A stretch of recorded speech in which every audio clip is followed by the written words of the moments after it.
while some Republicans issued sharp warnings Sunday to President Donald Trump against firing special counsel Robert Mueller. Recent efforts in Congress to protect the special counsel have stalled. Republican leaders have said they see no reason to intervene given what they considered good cooperation between the White House and the Mueller team. But that was before this weekend. Tensions escalated after Trump's lawyer, John Dowd, issued a prayer Saturday that Deputy Attorney General Rod Rosenstein would bring an end to Mueller's probe into possible collusion between Trump's campaign and Russians in Moscow's meddling in the 2016 election. That was followed by unprecedented tweets from the president going after Mueller by name, an approach he's avoided as he sought to appear accommodating in the investigation.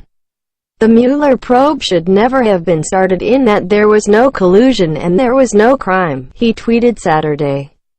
Trump followed this Sunday morning with another tweet more directly condemning Mueller's team. Why does the Mueller team have 13 hardened Democrats, some big crooked Hillary supporters, and 0 Republicans? Trump wrote. Another Dem recently added, "Does anyone think this is fair? And yet, there is no collusion," reacting to the backlash over Trump and Dowd's remarks. White House Special Counsel Ty Cobb emphasized in his statement Sunday night that the president is not considering firing Mueller. In response to media speculation and related questions being posed to the administration, the White House yet again confirms that the president is not considering or discussing the firing of the special counsel, Robert Mueller, Cobb said.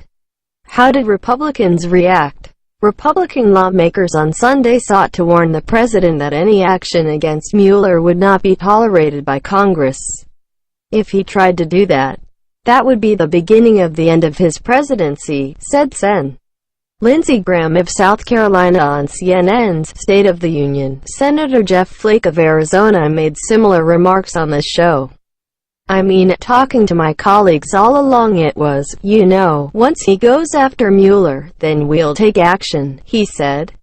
House Oversight Chairman Trey Gowdy, himself a former federal prosecutor, also defended Mueller. "I think the president's attorney frankly does him a disservice when he says that, and when he frames the investigation that way," the South Carolina Republican said on Fox News Sunday. He added later, "If you have an innocent client, Mr. Dowd, act like it." Their comments potentially signal stepped-up action by Congress as lawmakers return this week to the most serious threat they faced of possible action by the White House against Mueller.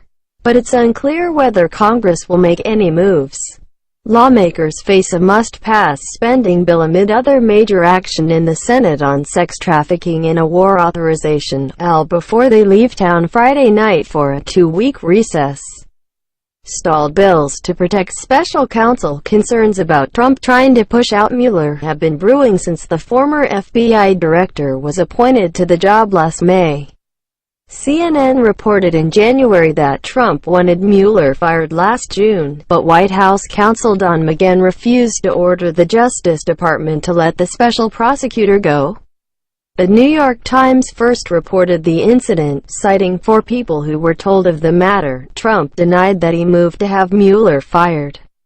Senators introduced 2 bipartisan bills last year aimed at protecting a special counsel from political pressure from the White House.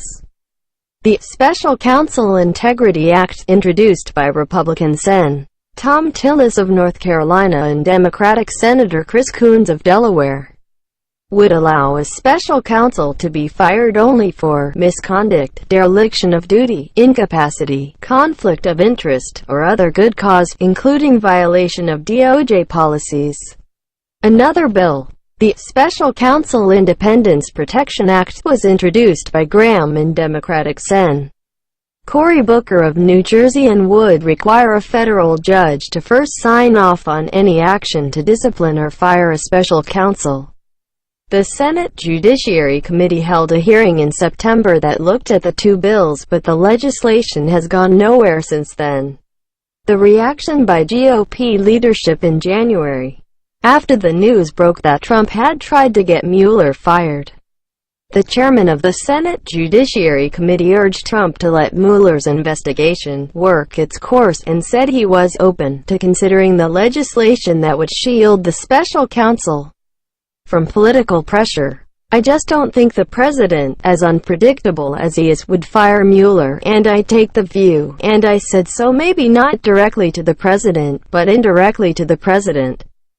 Just let this work its course," Republican Senator Chuck Grassley said in an interview with CNN. At around the same time, Senate Majority Leader Mitch McConnell said he saw no efforts underway at the White House to undermine the Mueller investigation. "I don't feel any particular need to reach out to protect someone who seems to need no protection," McConnell told reporters. A spokesman for the Majority Leader did not have anything to add Sunday. Grassley said he wanted the two bills to be reconciled and then he would examine any potential constitutional concerns about the separation of powers. His spokesman, Taylor Foy, did not comment directly Sunday on whether the committee will move forward with the legislation, but said, "Chairman Grassley has said on many occasions that the special counsel's investigation should be allowed to continue uninterrupted." Coons issued a statement Sunday calling for more senators to support his bill with Tillis. Any attempt by the president to obstruct or remove the special counsel would create a constitutional crisis and represent an attack on the core American principle that nobody, including the President of the United States, is above the law, he said. A spokesman for Tillis did not immediately respond to a request for comment Sunday on whether the senator will try to bring more attention around his bill given the events over the weekend. In January, Tillis spokesman Daniel Kalin said the bill didn't have the support it needed to move through Congress, in part because the president's team was showing signs of cooperation with the special counsel at the time. Tillis and Graham also joined with Grassley last week to call for a second special counsel to investigate alleged abuses by the FBI and the Justice Department's handling of the Trump-Russia investigation up until the appointment of Mueller, move that backs up complaints made by Trump about the Justice Department. Responding to Trump's tweets this weekend, the top Democrat on the Judiciary Committee, Senator Dianne Feinstein, tweeted Sunday that the president must cease and desist with these attacks. She was one of several other Democrats who took to Twitter this weekend to defend Mueller, while Republicans were largely silent aside from those who appeared on the Sunday morning shows. A spokeswoman for House Speaker Paul Ryan did not comment directly on the question of whether Congress should move forward with legislation to safeguard Mueller. But when asked about the president's tweets this weekend, Ashley Strong said, "As the Speaker has always said, Mr. Mueller and his team should be able to do their job.